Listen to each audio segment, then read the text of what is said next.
कहानी में आनंद भी आता है और सीख भी मिल जाती है। दोस्तों, जिस तरह मैं महात्मा बुद्ध की कहानियों से मोटिवेशन फैलाता हूँ, उसी तरह आपका सब्सक्राइब करना मुझे मोटिवेशन देता है। तो इस चैनल को अभी सब्सक्राइब जरूर कर लें। तो चलिए कहानी शुरू करते हैं। एक बार महात्मा बुद्ध अपने शिष्यों के साथ कहीं जा रहे थे। उन्होंने रास्ते में एक वृद्ध आदमी को देखा। वो काफी दुखी प्रतीत हो रहा था। कभी वो जोर जोर से हंसने लगता तो कभी जोर जोर से रोने लगता। ऐसा लगता था जैसे ये कोई पागल है। बुद्ध उस आदमी के पास गए। वो आदमी बुद्ध को देखते ही उनके चरणों में गिर गया और बोला, आज तक मैं आपकी हर बात को नकारता था, कभी आप पर विश्वास नहीं किया। मुझे माफ कर दें, आप सही थे। मुझे आज ये समझ में आ गया है कि आप जो भी कहते थे वो सब सत्य निकला। बुद्ध ने उसके आंसू पोंछे और उसे भोजन खाने के लिए दे दिया। वो व्यक्ति बेहद भूखा था। वो खाना लेकर खाने लगा। वो एक निवाला खाता और रोने लगता। ये सब बुद्ध के शिष्य देख रहे थे। उन्होंने बुद्ध से पूछा कि इनको क्या हुआ है, क्या इनका मानसिक संतुलन बिगड़ गया है? बुद्ध कहते हैं, इन्हें ज्ञान की प्राप्ति हुई है, जाओ उनसे ज्ञान लो। शिष्य उनके पास जाते हैं और कहते हैं, बाबा आपको क्या हुआ है, क्या आप हमें बताएंगे? वृद्ध आदमी ने कहा, कुछ साल पहले मैं महात्मा बुद्ध से मिला था। उनके उपदेश सुने थे, लेकिन मुझे वो बेकार लगते थे। मुझे लगता था वो किसी काम के ही नहीं है। जीवन जीने के लिए उनके उपदेश जरूरी नहीं है। मैंने हमेशा उनका विरोध किया, यहाँ तक कि उनके खिलाफ षड्यंत्र तक रचा, ताकि लोग उनके बहकावे में ना आए। मुझे याद है बुद्ध ने कहा था, कभी भी धन का गलत उपयोग नहीं करना चाहिए, नशा नहीं करना चाहिए, झूठ नहीं बोलना चाहिए। लेकिन मैं यही तो करता था और उसी में मेरे को आनंद आता था। पैसे उड़ाना, मदिरा पान करना, यही सब मैं करता था, जबकि मुझे मालूम था बुद्ध ने इन सब के लिए मना किया है। और मैं देखता भी था जो लोग बुद्ध के कहे अनुसार चलते थे, बेशक उनके पास चाहे धन ना हो, लेकिन वो फिर भी आनंद में रहते थे। और यही सोचकर आज मैं रो रहा हूं कि काश मैंने बुद्ध की बात सुनी होती। यही सोच मैं हंस भी रहा हूं कि मेरी तरह बाकी सब भी ये बातें बुढ़ापे में समझ पाते हैं और बाद में पछताते हैं कि शायद वो पहले इन बातों को समझ पाते। मुझे याद है बुद्ध ने कहा था, जैसे हमारे विचार होते हैं वैसे ही हम बन जाते हैं। शिष्यों ने कहा, आपके पास इतना ज्ञान है, क्या आप हमारे साथ उसे साझा करेंगे ताकि हम भी ज्ञान ले सकें, जीवन को सही तरीके से जी सकें? वृद्ध आदमी ने कहा, महात्मा बुद्ध के शिष्य हैं आप सब। बुद्ध के समान जीवन की गहराइयों को कोई नहीं जानता। जितने सही से वे आपको बता सकते हैं, कोई और नहीं बताएगा। लेकिन फिर भी मैंने जो समझा है आपको जरूर बताऊंगा। उसके बाद उसने कहना शुरू किया, हम बचपन से ही देखते आ रहे हैं कि जीवन एक रेस की तरह है। हम सब उसमें भागते रहते हैं। जब हम छोटे होते हैं तो सोचते हैं कि हमारे पास हर खिलौना हो जो किसी दूसरे पर ना हो। मेरी माँ बहुत सख्त थी, वो हमेशा मुझे डांटती रहती, लेकिन मैं आज़ादी चाहता था। वो ना मिलने पर मैं सोचता था कि काश मैं मर जाऊं तो ही अच्छा हो। उसके बाद मैं सोचता कि जब मैं बड़ा हो जाऊंगा तो उसके बाद मुझे सारी चीजें और मेरी आज़ादी भी मिल जाएगी और मैं अपने हिसाब से जीऊंगा। उसके बाद जब मैं बड़ा हुआ तो ये सब बातें व्यर्थ लगने लगी, लेकिन दौड़ अभी भी जारी थी।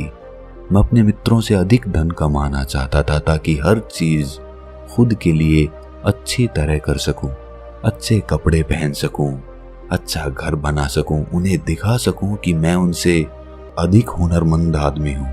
उसके लिए मैंने षड्यंत्र रचे, झूठ बोला, धोखा दिया, लेकिन ये सब करते हुए मुझे एहसास ही नहीं हुआ कि मैं कुछ गलत कर रहा हूं। कुछ समय बाद मेरे माता पिता ने मेरा विवाह कर दिया। जो लड़की मेरे जीवन में आई वो बहुत सुंदर थी और उसकी हर बात मुझे अच्छी लगती थी। मेरा वो हर चीज में साथ देती थी। लेकिन बहुत समय बीतने के बाद भी मेरी कोई संतान नहीं हुई। मैं अपने मित्रों का बच्चा देखकर उनसे ईर्ष्या करता कि मेरे बुढ़ापे की लाठी कौन बनेगा। कुछ समय बाद वो दिन भी आ गया जब मेरा एक पुत्र हुआ और मुझे बहुत खुशी हुई। लेकिन कुछ समय बाद मुझे ये लगा कि काश मेरा एक बेटा और होता तो मेरे दोनों कंधे मजबूत होते। और ईश्वर ने मेरी बात सुन ली। मुझे एक और पुत्र हुआ। सब अच्छा चल रहा था। मेरा व्यापार भी आगे बढ़ रहा था। मेरी पत्नी ने मुझसे कहा कि ये सब तुम्हारी मेहनत का नतीजा है जो तुम इतने सफल हुए।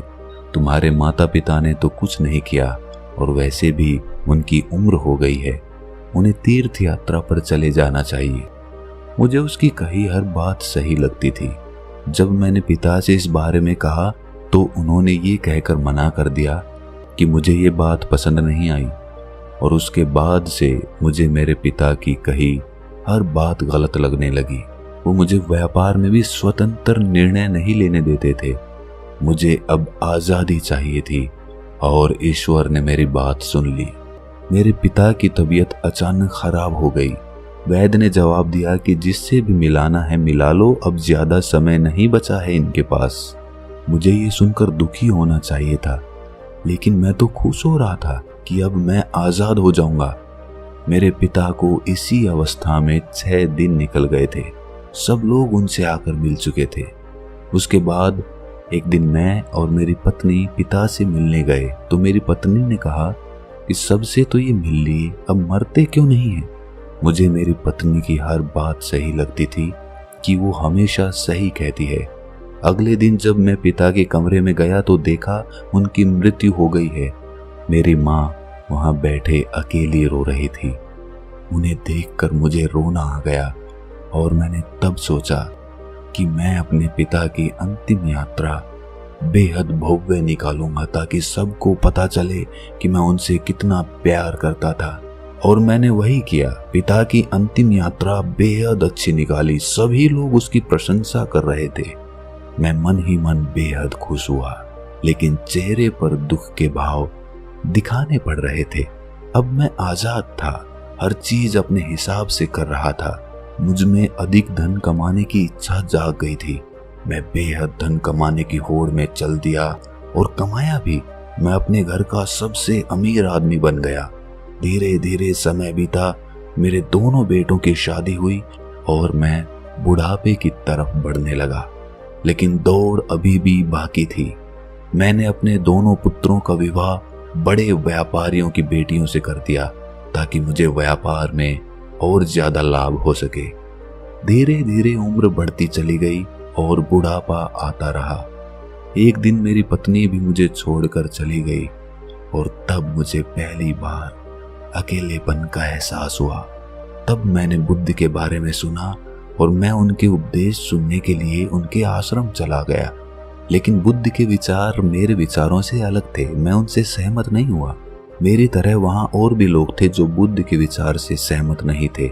मुझे वे लोग मेरे शुभ चिंतक लगे और मैंने बुद्ध की बात नहीं सुनी। धीरे धीरे समय बीतता गया और मेरी तबीयत खराब होने लगी और मैंने बिस्तर पकड़ लिया। मैंने बड़े से बड़े वैद्य को दिखाया, लेकिन कोई फायदा नहीं हुआ। एक दिन मेरा बड़ा बेटा मेरे पास आया और बोला, पिताजी अब आपसे काम नहीं होगा, व्यापार अब मुझ पर छोड़ दीजिए और छोटे भाई की भी चिंता मत करें, मैं उसे भी संभाल लूंगा। आप सारा व्यापार मेरे नाम कर दीजिए। मैंने अपने पुत्र से कहा, अभी मैं मरने वाला नहीं हूँ, बस बीमार हुआ हूँ, मैं ठीक हो जाऊंगा। उसके बाद मेरा दूसरा बेटा आया। उसने कहा, पिताजी बड़ा भाई नशा करता है, आप तो जानते ही हैं, आप सब मेरे नाम कर दें, मैं आपकी तरह ही इसे आगे लेकर जाऊंगा। मैंने अपने दूसरे बेटे से भी यही कहा कि मैं अभी मरने वाला नहीं हूँ, बस बीमार हुआ हूँ, मैं ठीक हो जाऊंगा, अभी तो मुझे और जीना है। लेकिन इस बार ईश्वर ने मेरी बात नहीं सुनी और वैद्य ने मेरे पुत्रों से कहा कि जिससे मिलाना है मिला दो, समय बेहद कम है, ये सुनकर मेरी दोनों बहुएं रोने लगी। मेरे बेटों ने सभी रिश्तेदारों को बुला दिया। सब मुझसे मिलने आते और कहते कि आपके बिना अब सब अकेले कैसे चलेगा। मैं अभी जीवित था, लेकिन मुझे ऐसा लग रहा था जैसे सब मुझे अभी से मरा हुआ मान रहे हैं। उस दिन मुझे मेरे पिता की बेबसी का एहसास हुआ और सोचा ये जीवित में ही क्यों मुझे मार रहे हैं और सब कितने स्वार्थी हैं। अब तो मेरे बेटे भी बंटवारे के लिए मेरे आगे लड़ रहे हैं और उनकी पत्नियां उनका साथ दे रही हैं कि मेरा धन कमाना किस काम आया जो मुझे ठीक ही नहीं कर सका। मैंने बेकार में पूरा जीवन इस धन के पीछे बर्बाद कर दिया। हर गलत काम किया, नशा किया, षड्यंत्र रचा, लेकिन सब बेकार गया।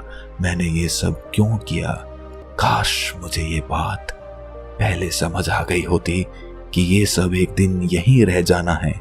इससे अच्छा होता मैं कोई नेक काम करता जिससे लोग मुझे याद रखते। काश ये बात मुझे पहले पता चल गई होती जब मेरे पिता बिस्तर पर थे। तब शायद मैं कुछ अच्छा कर पाता, जीवन को नई दिशा दे सकता। मैंने दोनों बेटों को बुलाया और पूछा, मेरी अंतिम यात्रा कैसे निकालोगे? कि आप मेरे नाम सब जायदाद कर दें, मैं आपको भव्य तरह से विदा करूंगा। और दोनों फिर से लड़ने लगे। तब मुझे लगा कि ये सब किया मैंने, मेहनत मेरी, लेकिन सब छूट रहा है। ये कुछ भी अब मेरा नहीं है। अब सब कुछ छोड़कर जाना होगा। मृत्यु मेरे सामने है। मैं सबको शमशान ले गया, मेरी माता पिता पत्नी, लेकिन कभी ये नहीं सोचा कि एक दिन मैं भी यहाँ आऊंगा। मैंने अपना पूरा जीवन कामयाबी से निकाला, लेकिन अब लगता है कि मैंने जीवन जिया ही नहीं। बचपन से लेकर अब तक बस दौड़ा चला जा रहा हूँ। किस चीज में आज तक उलझा रहा पता ही नहीं चला। और जब आखिरी समय पर सब बातें समझ में आई तो बहुत देर हो चुकी थी। ये बातें कहकर बुजुर्ग चुप हो गया और महात्मा बुद्ध के पास आकर कहा कि मेरे अंतिम समय में मुझे कुछ मिल सकता है। बुद्ध ने कहा कि बेशक तुमने अपना पूरा जीवन अज्ञानता में निकाल दिया हो, लेकिन ज्ञानता का एक क्षण भी काफी होता है। तुम्हारे पास अभी जो भी समय बचा है वो ज्ञान से पूर्ण है। अब जो भी तुम्हें मिले, सांसें या फिर मौत, उसे स्वीकार करो। वर्तमान पर केंद्रित हो जाओ। जो भी तुम्हें मिले उसे खुशी से स्वीकार करो। जितना रहस्य जीवन में है उससे ज्यादा रहस्य मौत में है। जो खुशी जीवन दे सकता है उससे भी बड़ी खुशी मौत दे सकती है। केवल पूर्ण रूप से देखना, एक एक क्षण देखना, दुख मत करना, भूतकाल को भूल जाओ, भविष्य की चिंता मत करो। जो अभी है, इस समय है, इसी के साथ मिल जाओ। जो जागृति तुम्हारे अंदर आई है वही जागृति, यही ज्ञान तुम्हारी सहायता करेगा। दोस्तों, अगर ये कहानी आपको अच्छी लगी तो इसे अपने मित्रों, रिश्तेदारों और प्रियजनों के साथ साझा जरूर करें और इस चैनल को सब्सक्राइब करना ना भूलें और नोटिफिकेशन बेल को प्रेस कर लें ताकि हम जब भी कोई कहानी डालें तो आपको तुरंत पता चल जाए। तो मिलते हैं अगली कहानी में। तब तक के लिए अपना ख्याल रखें।